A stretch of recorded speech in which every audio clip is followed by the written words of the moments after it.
Blowback following the Dylan Mulvaney Bud Light partnership is still unraveling. The marketing executive responsible for the controversial collaboration between the trans influencer and the beer has taken a leave of absence following the outcry from customers, according to the AP. The internal shakeup at Bud Light's parent company, Anheuser-Busch, includes streamlining changes that put senior marketers closer to brand activities.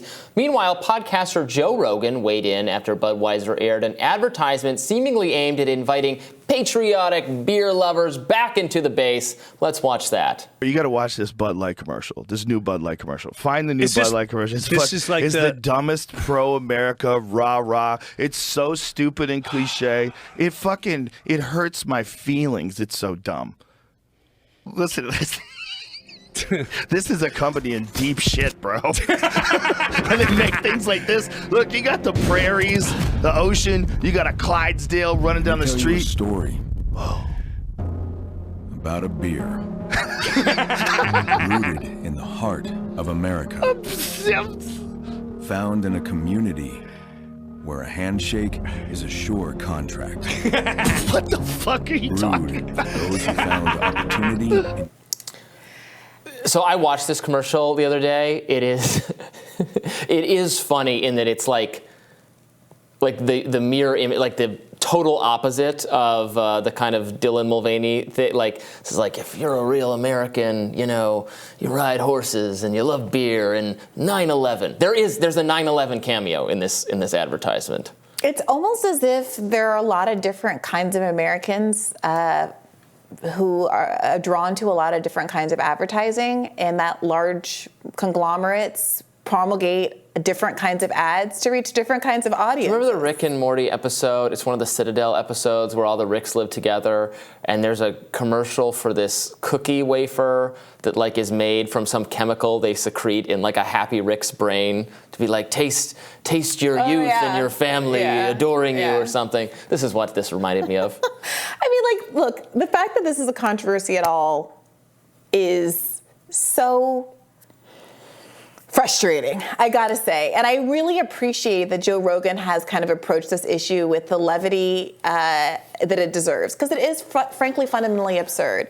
You have people like Chris Rock, who frankly, all due respect, nobody has really talked about or thought of in a solid 10 to 15 years, becoming a news headline because he's decided to take a gun and shoot up a bunch of Bud Light cans because one of the many spokespeople from the brand happens to be a trans person that they just don't like Not very Chris much. Rock.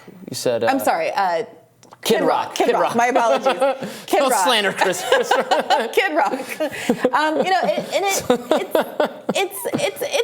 It's kind of exhausting. And I think that Joe Rogan laughing about this, basically asking the question, who cares, not only is the right move, but is, I think, where a lot of Americans are getting with this.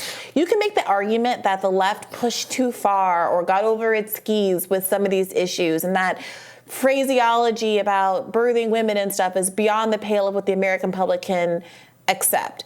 By the same token, shooting up cans of one of America's classic beers because you don't like one of its spokespeople and pretending like this is a political issue and Ron DeSantis making this the keynote of his campaign efforts is also going too far. And most folks just want to live their lives and focus on things other than who's representing a can of beer. Well, I saw the Daily Wire people really celebrating that they got one of the Bud Light executives was suspended or something having to do with this. Matt Walsh had a bunch of tweets that were like, this shows that the pressure we exerted worked and we should do more of it.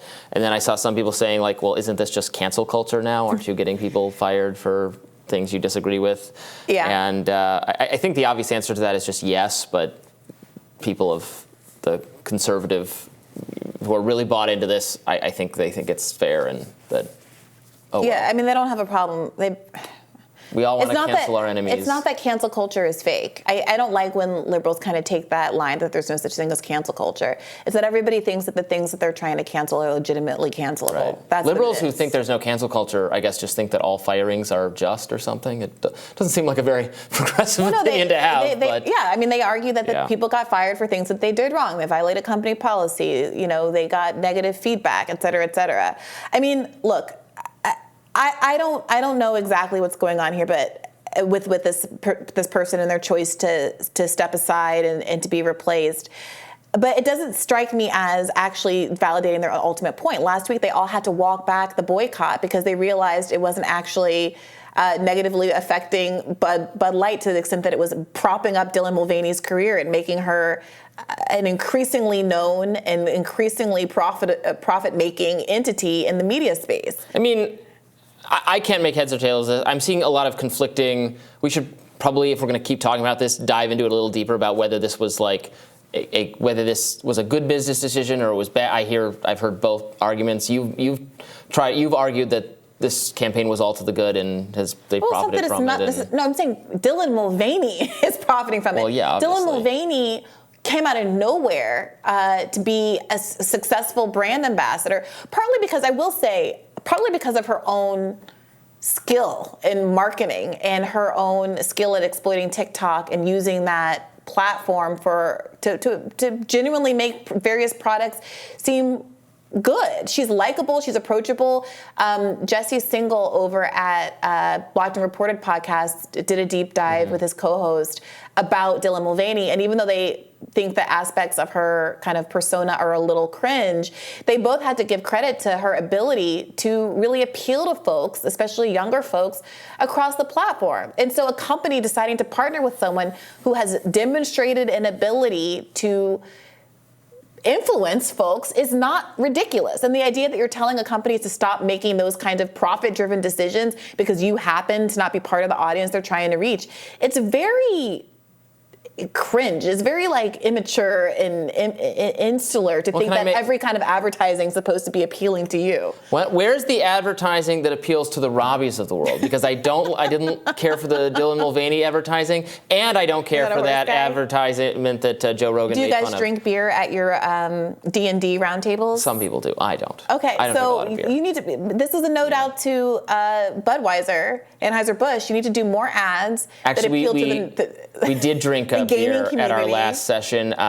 We tried this beer that's marketing itself as Dragon Blood beer or something. It's pretty good. There you go. It's pretty good. Put some Harry Potter figures on the can and see what that does for you. You're coming to know me too well. I can't surprise you anymore. For many reasons, that would be shut down, including marketing alcoholic kids. But Robby would be one of those big kids. Maybe the new Harry Potter show, whenever that comes out in like 10 years, will be like adults. It'll be like Euphoria or something, where they're kids ostensibly, but it's clearly aimed at adults from all the magic drugs and magic sex. We're giving you free ideas here. End of show thoughts. Tomorrow on Rising, we'll be back to bring you all the news that we think actually is important, and you think it's important. It's a partnership, this news-making mission we have. Be sure to like, share, and subscribe so you never miss any content. And for those of you who prefer to listen while you're on the move, we are now available anywhere you listen to podcasts. See you later. Bye-bye.